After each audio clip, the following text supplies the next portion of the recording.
Now we are? All right. All right, guys, we're here with BCSO Captain Jason Daphne. He's given us an update to the body that was found near the halfway bridge this weekend. Can you kind of tell us what you all know so far? So what we've come to find out is, I'll just kind of start from the front, or from the beginning. Around 1:15 on Saturday, our patrol got dispatched to a possible medical emergency on the west side of the Hathaway Bridge near the boat ramp. Upon them getting there, they discovered an individual that was inside of a blanket by a picnic table. It was soon realized that the individual was deceased. Upon finding that, they started noting some visible injuries on the individual that led us to believe there was some foul play. From there, as we do in these kind of cases, we had all hands on deck with our criminal investigations, our patrol deputies, everybody all together working in conjunction to try to start running background on this individual, figure out who he is. We identified him as Mark Yankiewicz, and upon identifying him, we just started trying to run any kind of reports, any kind of intelligence on him. Ultimately, we learned that he actually had been booked into the Bay County jail, and the day before, around 5:30, he was released. We learned that he was picked up by an individual from the jail the day before, so from there just started backtracking. Went and made contact with that individual. Through doing interviews and such, we determined some people that he was with later the night of the 26th. We also learned what kind of vehicle he was in and what those individuals were driving. A bolo was put out for that vehicle because we knew we needed to talk to them. They were the last persons seen with him. An off-duty beach officer doing a good job keeping an eye out off-duty, spotted the vehicle, relayed the information to us. Some of our patrol officers were able to go there and do a traffic stop. And at that point, we made contact with Kayla Kostick and Emilio Jack. After making contact with them, we began doing interviews, at which time Kayla initially gave what appeared to be a rehearsed story that it sounded like they had been telling several different witnesses. So as we continued to interview her, she ultimately ended up admitting to the victim, Mr. Jankiewicz, her and Emilio were all together on the night of the 26th leading into the morning of the 27th. They were all hanging out inside the victim's vehicle. They ultimately ended up at the Hathaway Bridge, where at this point we're still working on a motive. This is still an active investigation, but they ended up being there at the Hathaway Bridge. For whatever reason, Mr. Jack decided to get physical with the victim. An attack happened, and at that point, he did try to reach for a screwdriver that was in his back pocket, dropped it. Kayla handed it to him, and Mr. Jack used that weapon to inflict injuries on our victim.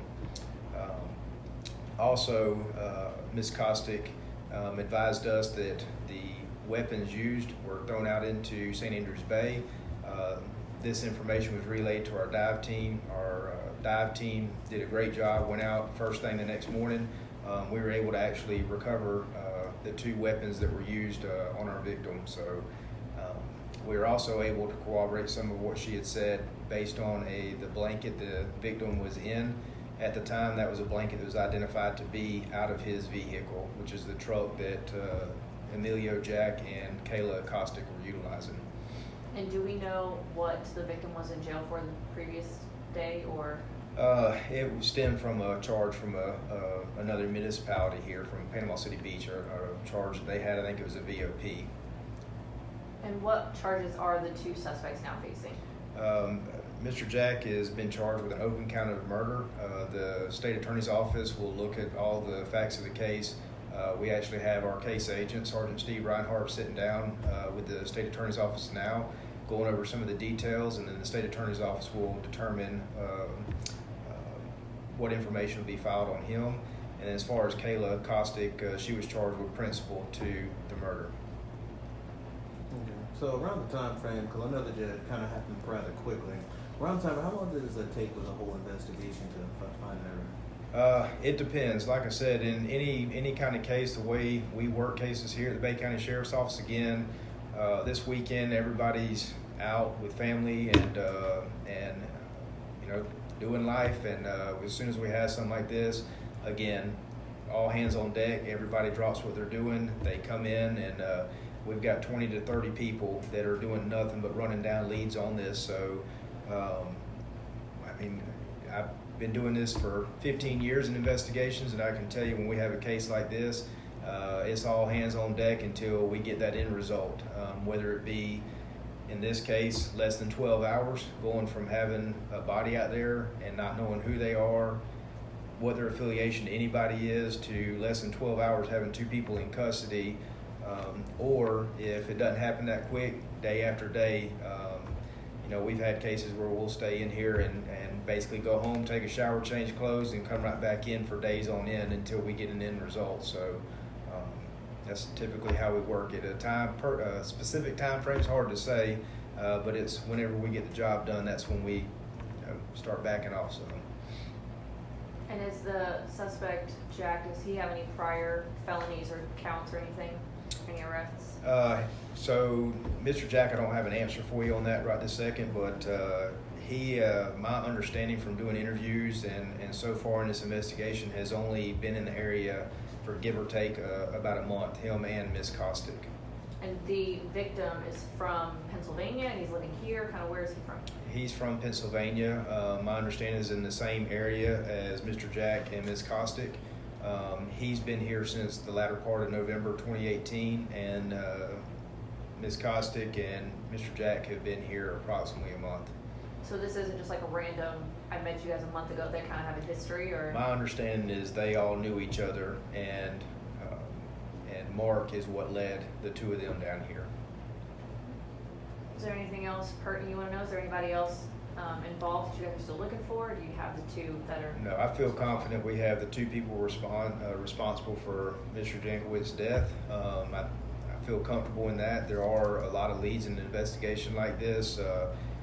You cannot do, there's not going to be anything that we do not do in this as far as running down leads. This, just because we have 2 people in jail, the investigation doesn't just stop.